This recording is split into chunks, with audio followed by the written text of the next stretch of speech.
The UK government has updated their immigration rules on 11th of April 2024, and many people have misinterpreted what was written on this site. They believe that this statement, a dependent partner and dependent children can apply on this route, means that if you're a care worker or a senior carer, you can bring your dependents or stay with your dependents in the UK from March 11th. And I want to tell you that this is wrong. If you're meeting me for the first time, my name is Cynthia.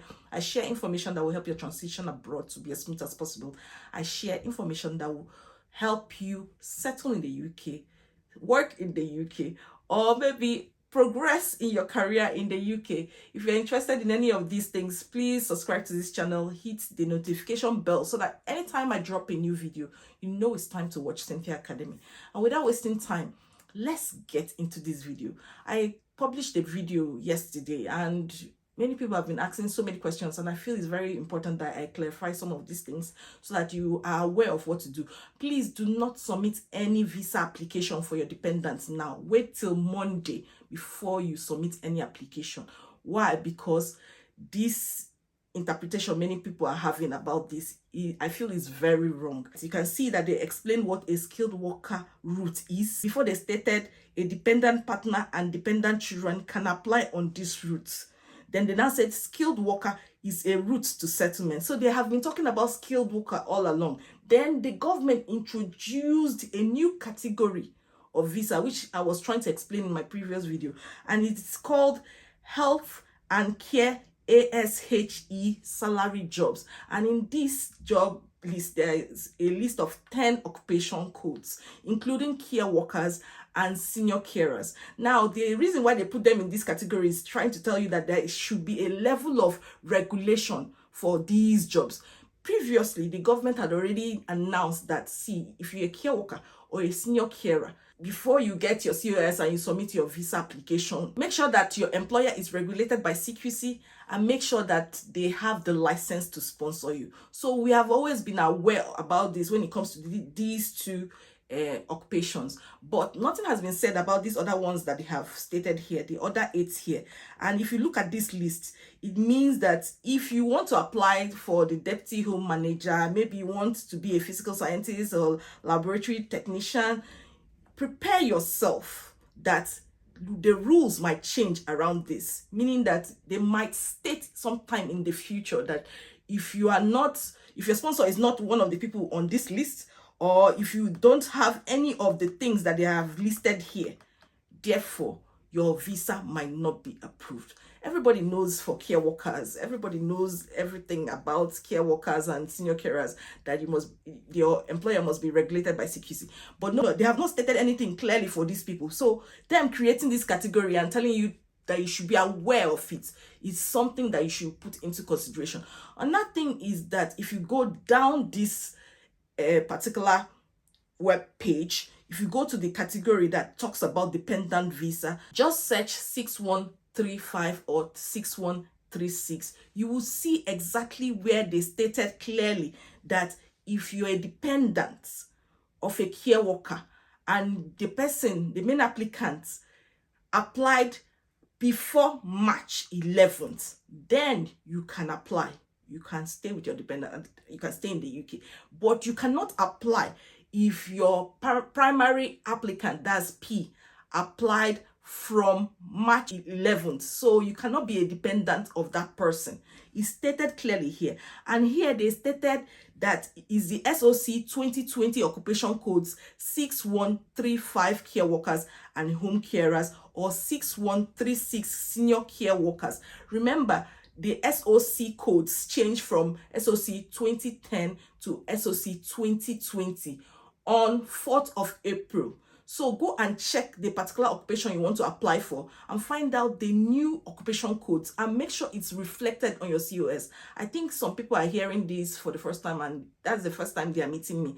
And that's why there's a bit of confusion. Sometimes when they watch my videos, they're not so sure. But let me let you know that, see, the SOC 2010 occupation codes is 6145 care workers and home carers, and 6146 senior care workers. It has now been changed to 6135 and 6136 senior care workers. And these people are also affected. You cannot bring dependents. You cannot stay with your dependents. I'm praying I'm wrong. I want to be wrong so that people can actually benefit from this. Also, I want you to note that if you are trying to apply for healthcare assistant, if you see a job advertised online and is healthcare assistant under the NHS, there is a high chance, because it is clinical, the code you're going to have is 6141, which is now 6131. So just don't be discouraged. If you see an NHS job, apply for it. This document also states clearly that the minimum salary threshold for healthcare assistants is going to be 23,200. So if you are trying to get a COS, you have to target that and above. And many people have been complaining that they have applied for jobs and in the NHS, they passed the interview, and when they try to prepare a COS for them, they tell them that the amount that is required for the COS, that they cannot afford it, or maybe not cannot afford it, that they cannot go ahead with it because it is too low. They cannot meet up with the 23,200.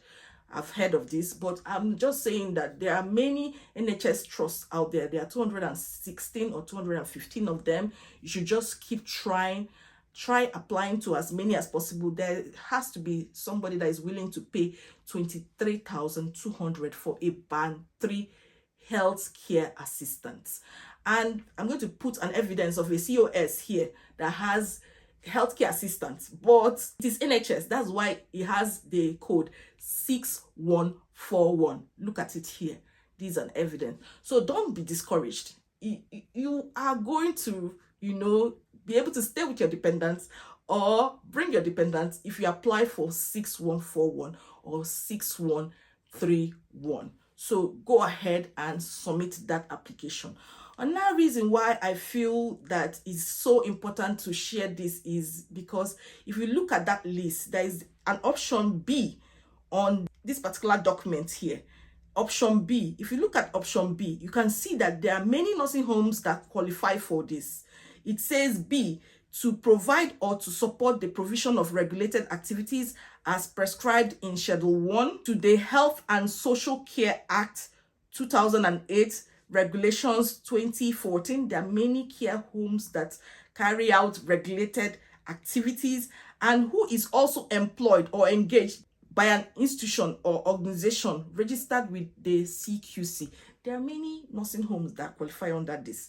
So I feel if they decide that health and care ASHE salary jobs, anybody that has a job code under this can actually bring and stay with their dependents, it means that nursing homes will be included. Many nursing homes who are regulated by CQC, will be included. So the employees under this section will be included. But I don't think that is the case right now.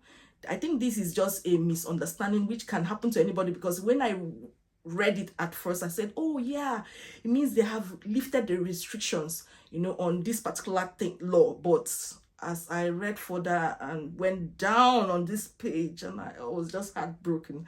I pray I am very wrong with this. Remember that time that people were saying that, oh, don't worry, if you're in the UK, you can stay with your dependent, don't rush this. And I kept telling people, please do your best. Do your very, very best to get in. Because they removed that clause, stay with, people became confused and said, oh, it means that if you are already in the UK, you can actually stay with your dependents and you can apply after March 11th and you can still stay with your dependents. And I told people that, see, it's just a mistake. Sometimes these laws and phrases can just confuse anybody, even me too. You can confuse anybody. And I told people, please do your best. Announce it on this channel. Please don't listen to all these things. And people did their best and they got their COS. They submitted the application even before it clocked 11:59 that night. So right now, I just feel, please do not submit any application until it's Monday and you call the government to confirm this thing that we are seeing here.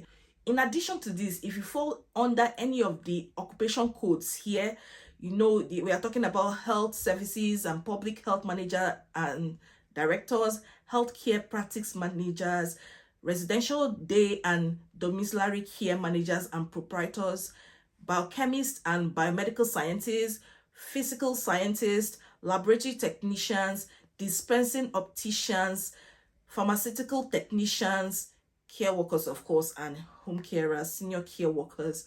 Please, when you are selecting your employer, if you want a COS, make sure that they are one of the people listed here or have any of the things required in this particular long list. Just go through it, check it before you submit a job application and then try to get COS.